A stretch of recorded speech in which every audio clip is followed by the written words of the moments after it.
Alkisah, ada sebuah kerajaan yang rakyatnya hidup tentram, damai, dan makmur. Kerajaan itu bernama Kerajaan Pengging. Di Kerajaan Pengging hiduplah seorang pangeran yang gagah berani dan sakti bernama Pangeran Bandung Bandawasa. Ia masyhur sebagai pangeran yang baik hati dan suka melindungi rakyatnya. Hingga pada suatu ketika, Pangeran Bandung Bandawasa harus berjuang melawan upaya penjajahan dari Kerajaan Baka yang ingin memperluas daerah kekuasaan.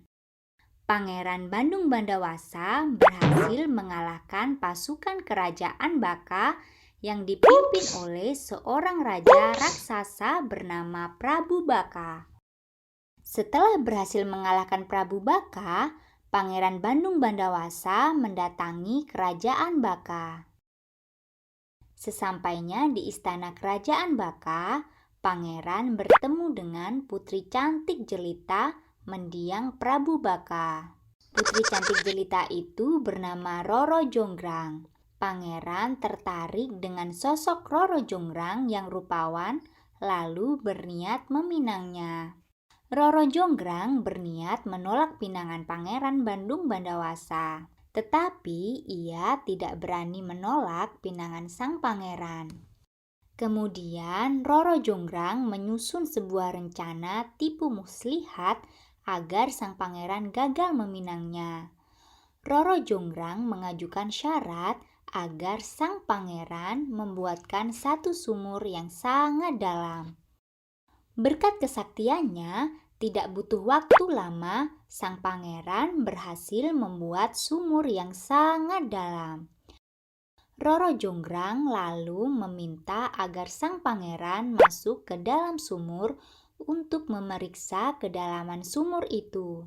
Ketika masuk ke dalam sumur, Roro Jonggrang memerintahkan Pati Gapula untuk menutup sumur itu dengan batu yang sangat besar. Tetapi sang pangeran berhasil keluar dari sumur dengan menghancurkan batu besar yang menutup permukaan sumur. Sang pangeran masih bisa bersabar meskipun hampir celaka akibat ditimbun batu besar saat masuk ke dalam sumur. Roro Jonggrang masih belum mau menerima pinangan sang pangeran. Kali ini Roro Jonggrang mengajukan syarat satu lagi agar sang pangeran membangun 1000 candi dalam waktu 1 malam. Jika berhasil membangun 1000 candi, Roro Jonggrang bersedia menjadi istri sang pangeran. Sang pangeran menyanggupinya.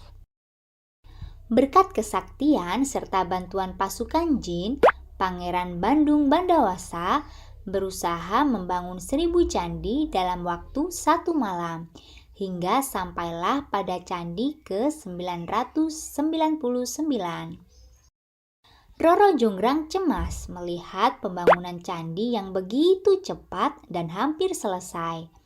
Ia lantas membangunkan para dayang agar memukul lesung tempat menumbuk padi.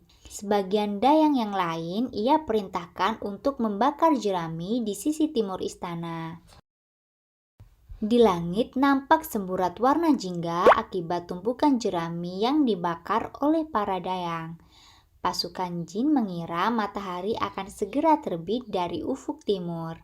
Mereka pun berhenti membangun candi, lalu bergegas meninggalkan pembangunan candi yang belum mencapai 1000.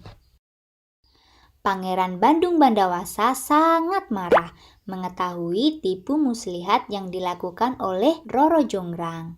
Pangeran lalu mengutuk Roro Jonggrang menjadi candi yang ke-1000. Hikmah dari cerita ini adalah tipu muslihat yang dilakukan seseorang akan berakhir dengan celaka, karena tipu muslihat akan kalah oleh kejujuran dan jiwa kesatria.